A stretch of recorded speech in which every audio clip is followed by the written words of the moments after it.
better, Mr Speaker. I call Mike Sabin.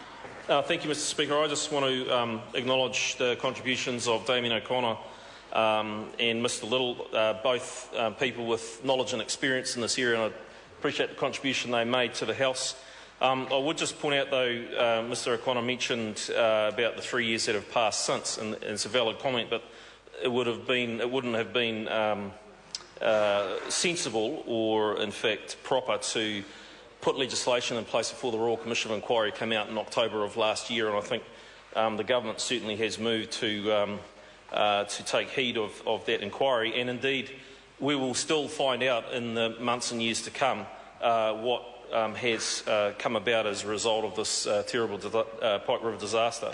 I also want to comment on what Mr O'Connor said, and has been alluded to by others, is there was no one failing in this, and the legacy of that disaster actually is threaded through this legislation, but actually in any workplace tragedy, looking back rearward as we must do, it's important to identify a number of factors, and of course a lot of those factors are human, a lot of those factors are outside the control, some of the factors are inside the control, sir, and what I think this bill actually looks to do is put in place some of those hard lessons learnt, and not only honouring those who lost their lives in that tragedy, but also, sir, making sure that as many of those controllables that can be are lined up, sir, and are responded to.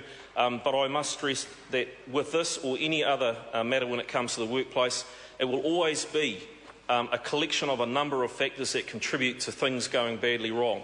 And so this is one part of a solution, an enduring part of a solution, I hope, but there are many others. I'm happy to commend it to the House, sir.